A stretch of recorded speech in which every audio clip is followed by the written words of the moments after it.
I fell in love with Nancy Wilson in 1966, and I had my bedroom wall.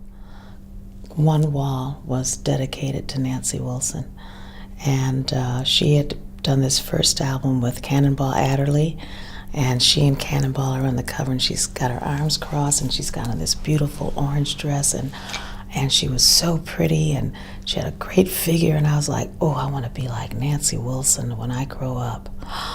I thought she was so classy and sexy, and I just loved her voice, and there's a song that she sang on that album called Guess Who I Saw Today, and I learned that song, and my mother was like, you can't sing that song because it's about a woman finding her man cheating on her with another woman.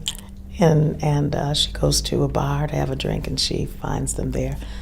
And so Nancy Wilson was a very big idol. I was influenced at that time in the 60s by all the Motown people. So I really liked Mary Wilson. The Marvelettes were from Flint. And one of the Marvelettes lived one street over from where I grew up. And she lived on Chelan, and I didn't know her name because she was older than me.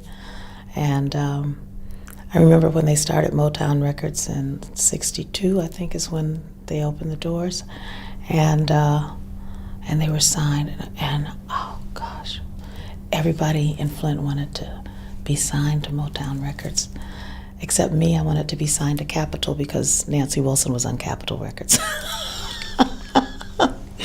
And when I was 16, my father took me to Detroit, and I auditioned to be signed to Motown. And a good friend of my father's was the drummer, one of the house musicians, and his name is Pistol. And he arranged for me to have this audition, and Berry Gordy came in and listened to me, and then he talked to my father, and he said, bring her back when she's 18, we want to sign her. And I told my father, I don't want to be on Motown Records. I want to be on Capitol Records like Nancy Wilson. Can you imagine that? So at 18, I refused to go back to Motown. Go figure. So who else did I listen to? I was influenced by, Cannonball Adderley. My father listened to a lot of piano trios, and my mother listened to a lot of singers, but lesser known singers. So I listened a lot to Gloria Lynn, another singer named Lorez Alexandria.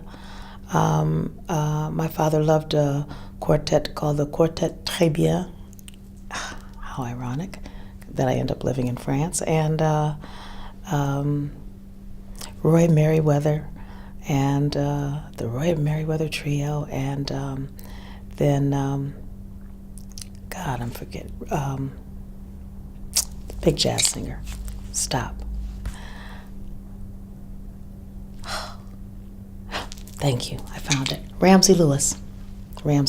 So I listened a lot to Ramsey Lewis, and I'd say I had a kind of schizophrenic personality, because at home I was listening to jazz, and then with my friends I was listening to Motown, So I used to, when I was a teenager, go to see any of the groups from Motown when they would come to Flint. So my girlfriends and I met the Four Tops, we met the Miracles, so that was my life. I thought my girlfriends listened to jazz, and then I'd go over to their houses, and they were like, I'd say, oh, do you know this person or the person? They were like, who are you talking about? And that's when I discovered that nobody listened to jazz but me, of all my friends. So I had this kind of double life. My parents, liked jazz music. And I know when my mother was pregnant with me, she listened a lot to Ella Fitzgerald. And she said that when I was born, she said I could scat before I could talk. She said I would stand on the side of my crib, and I'd hold the rail, and I'd just be rocking back and going, trying to sing with Ella Fitzgerald. which would make sense because I always was able to scat. I never learned how to scat. It just came naturally to me. And yeah, so I always had this kind of double existence, and it's lasted all through my life, you know. Oh, I sang a lot of Burt Bacharach because I also liked Dionne Warwick, and I loved all those songs. And I sang songs that Nancy Wilson sang, and I didn't do any jazz standards. And I think I did. Oh yeah, and I did some Motown. Yeah, I did some Motown songs, and you know. But I was underage. You know, and I won a couple of singing contests, and my prize was to sing in some clubs in Flint. And my father was my chaperone, and I had to sit in the kitchen because I was underage, and they called me Little Dee Dee Garrett. And I remember I had my face on the posters and in these clubs. And one club was called the Motor City, named after Detroit, because Detroit was called the Motor City because of General Motors. And yeah, and I would just sit in with these bands and sing. And I always thought it was just natural. Do you know what I mean? Because it was so second nature to me to sing, and I always loved being on the stage. I loved being on stage. I loved clowning, you know, and I loved dressing up. I loved wearing my mommy's clothes and her jewelry. I still love wearing my mommy's clothes and her jewelry. Why didn't you sing jazz standards at that time? I don't know. I sang the songs that I liked, you know, and I don't know if it had to do with the bands. I don't know. I have no idea. That I cannot recall.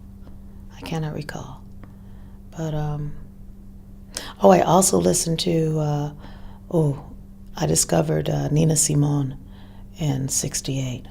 Oh my goodness. Oh my, now, she was a big role model for me too.